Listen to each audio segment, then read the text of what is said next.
condessas, bem-vindos ao Condado. Meu nome é Igor e já convido vocês a deixar seu like ou seu dislike no vídeo aqui, também comentar nosso conteúdo e compartilhar esse conteúdo nos seus grupinhos de WhatsApp da galera do RPG. Esse vídeo vai ser especificamente, bom, não exatamente só pra galera do D&D, mas mais especificamente pra galera de Dungeons and Dragons. É claro que existem outros sistemas nos quais nós podemos falar sobre dungeon crawling, sobre ficar rastejando por dungeons por aí perdidos no mundo, mas, na maior parte das vezes, quando nós falamos de Dungeons, nós estamos falando de Dungeons and Dragons. Então vamos lá ao tema em questão. Dungeon Crawling é ruim?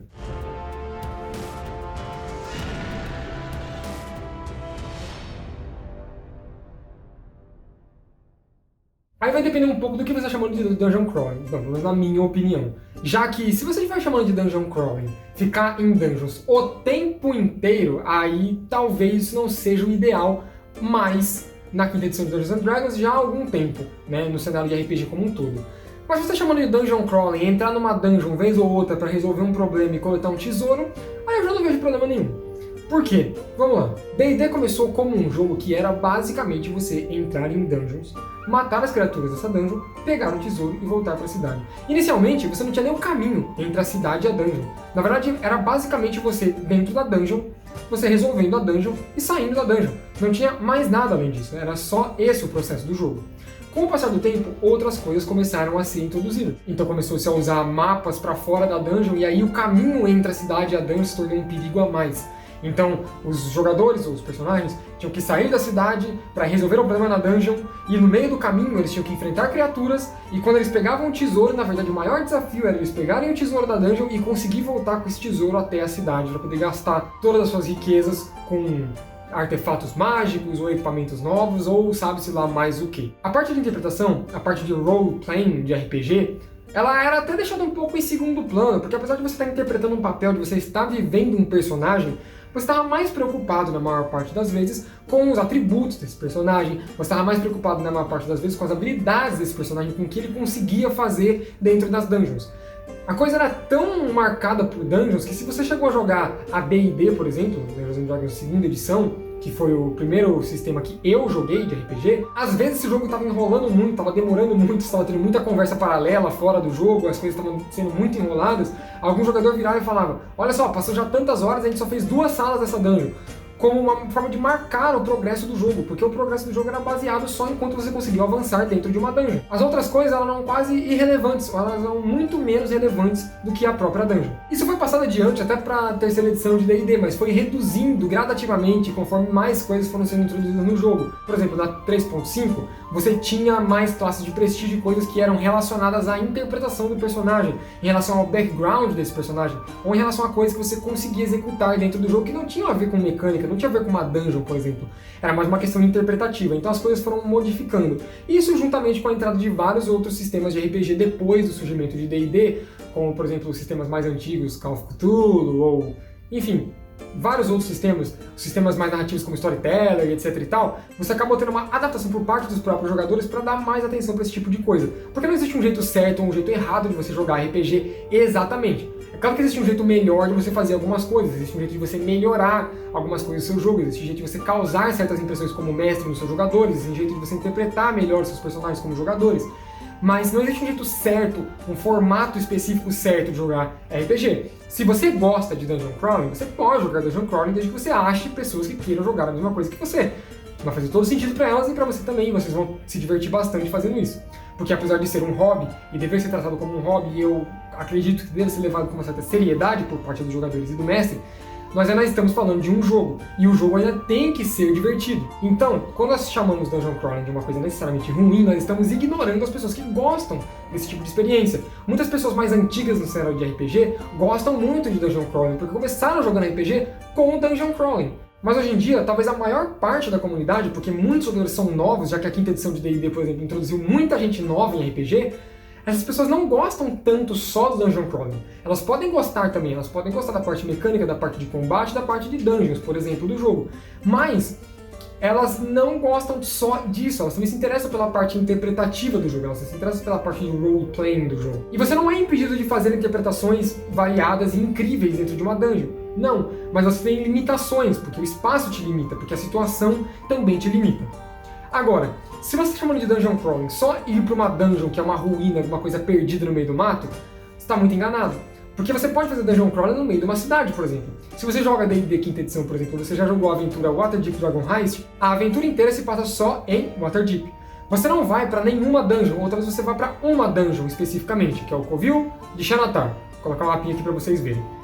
Esses mapas que tem nas aventuras oficiais de D&D, você pode analisar todos eles como basicamente dungeons. Você tem salas, você tem armadilhas, você tem monstros para enfrentar, você tem número específico de quadrados, o tamanho das salas, as portas, passagens secretas, etc, etc, etc. Mas não necessariamente essas dungeons são o clássico de dungeons. Algumas das dungeons, por exemplo, de Waterdeep Dragon Heist são mansões, são torres de um mago. Existem tipos muito variados de dungeon. Então você não precisa se prender àquela dungeon clássica, aos esgotos clássicos, a qualquer coisa que seja muito clássica, você não precisa se prender a isso, mas não tem problema nenhum você utilizar disso também. A minha opinião pessoal sobre Dungeon Crawling é, eu não gosto de Dungeon Crawling. Então, por exemplo, eu mestrei o Waterdeep Dragon Heist. O Waterdeep Dragon Heist é uma aventura muito bem escrita, é uma aventura muito charmosa, muito cativante, é muito interessante e engaja muito bem os jogadores. Mas eu não mestrei a sequência de Waterdeep Dragon Heist, que é Dungeon of the Mad Mage, porque Dungeon of the Mad Mage é um Dungeon Crawling infinito. O nome da aventura é Dungeon of the Mad Mage, é a masmorra do mago louco. Você basicamente vai descendo vários andares nessa dungeon e a dungeon não acaba nunca, você só tá dentro de uma dungeon constantemente. Você tem momentos em que você encontra cidades, NPCs, etc e tal, sim, você tem, mas a maior parte do jogo é a dungeon, certo? O mapa todo do lugar é a dungeon. E aí, na minha opinião, da maneira como eu gosto de narrar meus jogos, não se encaixa muito bem, porque eu não gosto de dungeon crawling infinito. Mas eu gosto muito de utilizar dungeons para coisas específicas. Em algum momento ou outro, seus jogadores vão ter que entrar numa dungeon, porque você vai colocar uma série de desafios sequenciais e você pode chamar isso de dungeon. Essa dungeon ela pode ser um espaço aberto no meio de uma planície, mas se você tiver desafios sequenciais, você basicamente vai estar usando a estrutura de uma dungeon. Você tem uma entrada, você tem monstros a se enfrentar, você tem armadilhas, você tem portas, passagens escondidas, tesouros, etc, etc, etc. Isso é basicamente uma dungeon. Por exemplo, outra aventura, se você não chegou a jogar, Storm King's Thunder. Storm King's Thunder é uma aventura que se passa por toda a Costa da Espada em Forgotten Realms. Bom, se você gosta desse tipo de coisa, você gosta de aventuras prontas, por exemplo, você já jogou, você sabe do que eu tô falando. A proposta toda da aventura é ser uma aventura mais sandboxing. Você pode ir pra qualquer lado, fazer qualquer coisa, mas você vai se envolver nas tramas políticas dos gigantes daquele local, certo? Uma vez ou outra você vai ter que entrar em dungeons, que são, no caso dessa aventura, um templo antigo, um palácio, esconderijos ou fortificações gigantes, etc e tal. Mas em alguns momentos pode dar a impressão para algumas pessoas que você está numa dungeon constante pela Costa da Espada, já que você tem muitos encontros aleatórios, você tem muitos desafios para lidar, mesmo enquanto andando pelo caminho, por estradas, por planícies, etc e tal. Então, a sensação de estar em uma dungeon pode ser passada mesmo fora de uma dungeon. Isso não é problema nenhum. E o formato que essa dungeon vai ter, que essa masmorra vai ter, depende da criatividade do mestre, basicamente. E se você tem problemas com isso, por exemplo, se os jogadores têm problemas em ficar em dungeons, em ficar em masmorras, ruínas antigas, você pode fazer a mesma estrutura de uma dungeon em uma casa, por exemplo.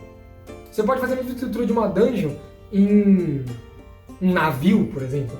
Isso não está limitado especificamente ao local que ele está, mas sim à forma como você apresenta. E, como eu disse, independentemente de qual seja o formato do seu jogo de D&D e de alguns outros sistemas que são, principalmente sistemas D20, mas que são medievais também, você vai acabar entrando em algum lugar que vai ser composto por salas e corredores e monstros e portas e armadilhas e passagens secretas e todas essas coisas que você espera encontrar em uma dungeon.